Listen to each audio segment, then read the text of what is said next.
Hi everyone, this is Michael Olson from Stanford University Libraries, and this is a demo where I'm going to show how we've been able to install one of the applications which is existing on a CD-ROM uh, and pair it with a working legacy operating system and make it available via emulation as a service. So this is what I'm going to be working on. This is you can see it. It's actually a CD-ROM from the International Monetary Fund. It's government finance statistics. This particular disk is from December 2011, if you can see.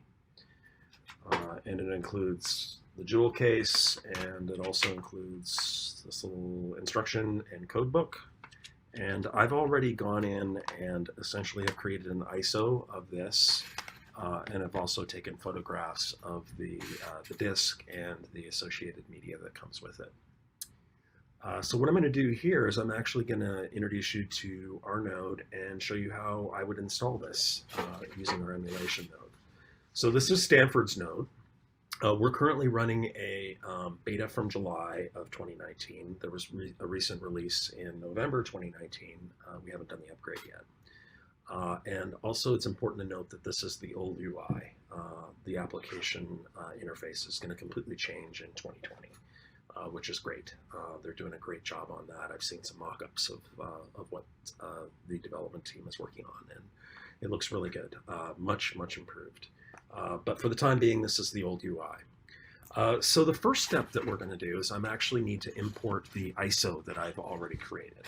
So I'm going to click on Objects here, and there's this import object.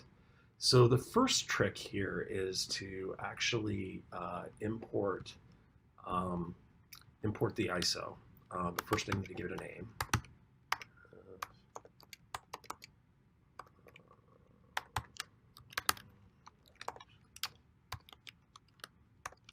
As you can see, I've done this a few times, so actually remember what it is.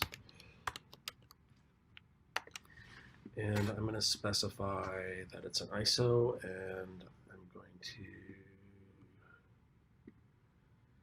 So what I've done is I've actually gone to, there's this edition where you can add files that you want to upload, and I've added the ISO here.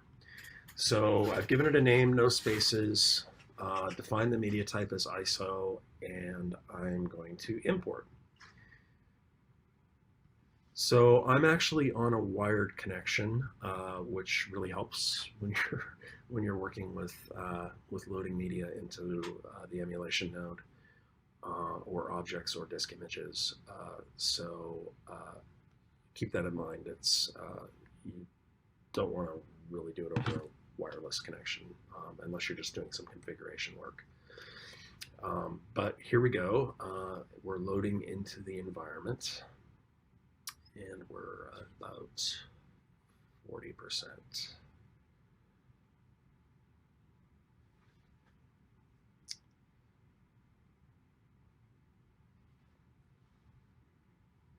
The other thing I'm trying to really show with these videos is I think it's useful to keep in mind that there is these gaps in the work where we're waiting for either a particularly large file to upload over the connection, or we're waiting for an emulation environment to spin up and start. So I'm leaving the video running for the time being, just because I think it's useful information to see how it actually works. So we're almost there. We just hit 90%.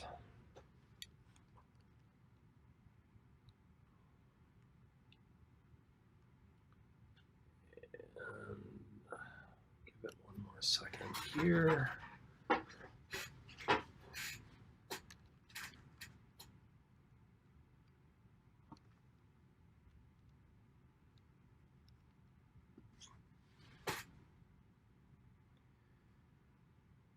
And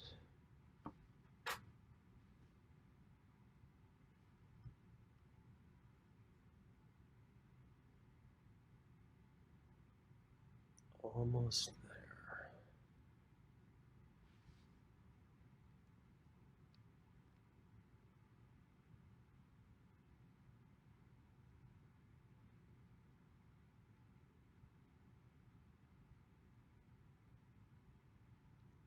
Okay, so it looks like our object is loaded. Let's see if we can find it.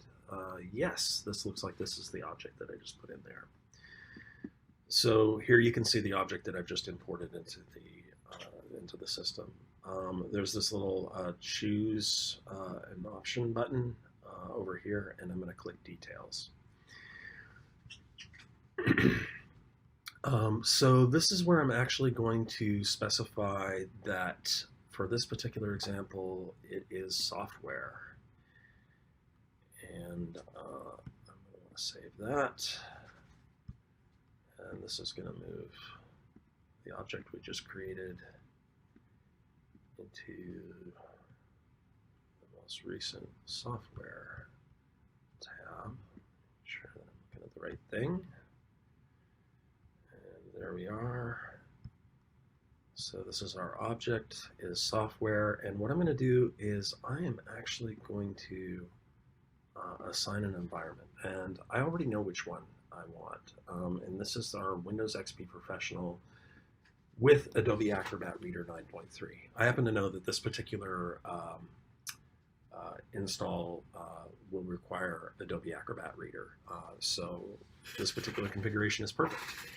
And I also want to thank, these are the Yale provided emulation environments that we're looking at right now and using.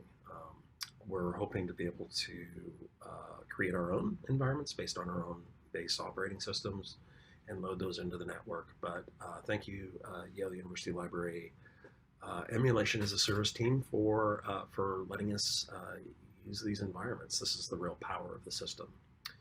So I'm going to click Add, and now what I want to do is I want to boot up this particular ISO in this environment and see if we can install the software. So I'm going to click Run. And I'm going to pause the video for just a second because this tends to take 3 to 4 minutes the first time we boot up, and I just want to make sure that you're not spending too much time watching spinning wheels. So let's let this progress a little bit further, and then we will come right back.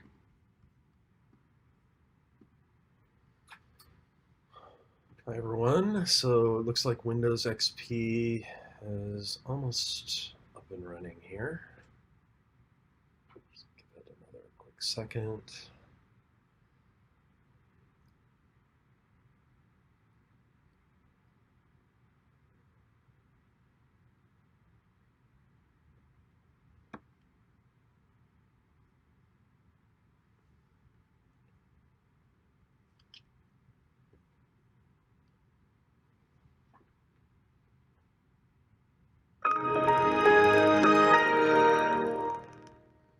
Okay, super. So we have our environment is booted up, and let's see if we can find our install disk. It's really important to note that once you click in the emulated environment, your cursor is stuck in there until you press escape. So I'm going to go to my computer.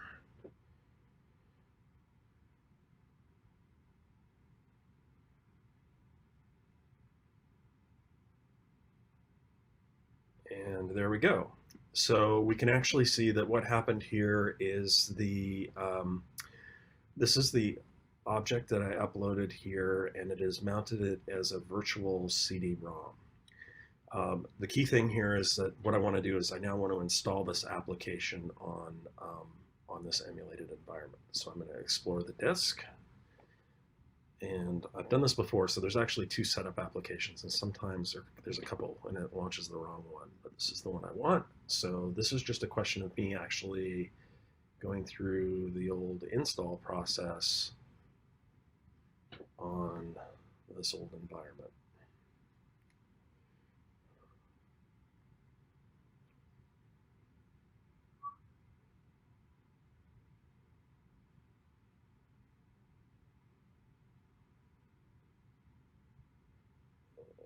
There we go.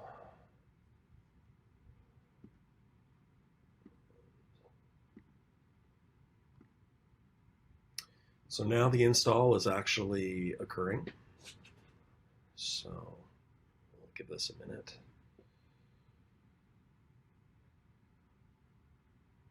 And of course, oh, well, that was fast. That worked well.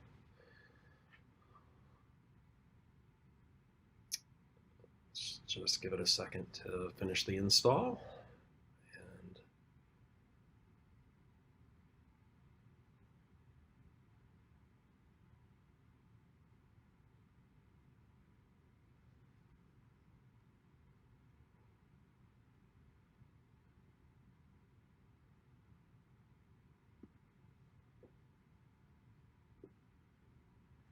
there we go. So now what I'm going to do is, it looks like it installed a shortcut on the desktop for this is that GFS browser. So let's open this up and make sure it runs.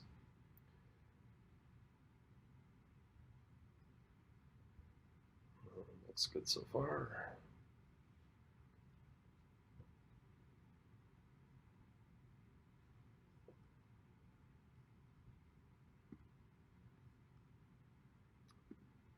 And yep, it looks like everything's here. So the next step is, once we actually complete the install, we want to safely shut down the environment, just like a regular you would do with a regular computer. We need to make sure that we shut it down properly. So I'm going to turn this off.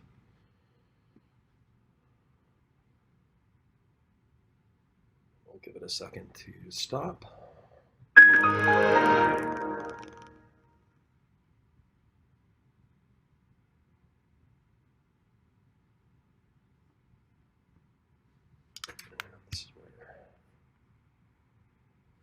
As soon as this disappears, you can actually see that down here in this menu, down in this bottom left here, I'm going to click Save Environment. It's just going to give me a warning that make sure I wanted to safely shut it down before I do this. And now it's going to give me a chance to name this environment. So let's see, this is Swole.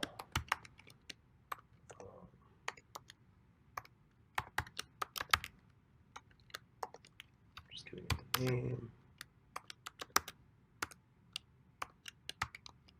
Oops.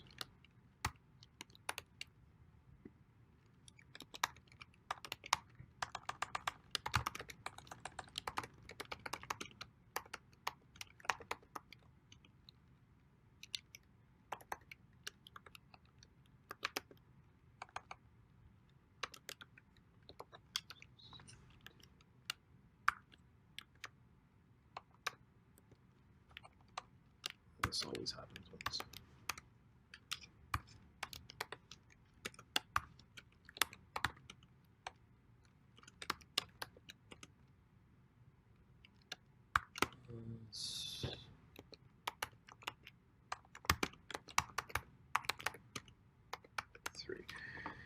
So I'm just giving it something that makes sense here. And now we're going to click Save. So what this is going to do is, this is going to save as this is going to be the name of, this is going to be what's called an object environment. So it's going to be named this.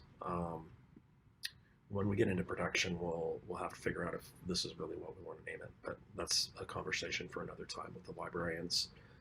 And I've given it just a brief description over what I've done. And I'm going to click Save.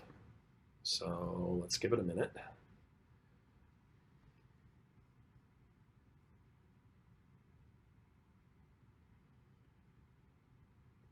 Okay, now I'm going to go navigate to environments and object environments. And here we are. This is the environment I just created. So now when I boot it up, it should launch and everything should run the way it just did. So I've successfully installed this on this particular application on this version of XP, and I've saved it as a new object. So thanks everyone for your attention. I hope that was illustrative. Couple quick caveats as you're seeing. When you're working like this, it's better to work in a wired environment. As you can see, it takes a little bit of time. You're going to have to be patient, but success. So thanks everyone, and more as we progress with our easy node work. Thanks. Take care.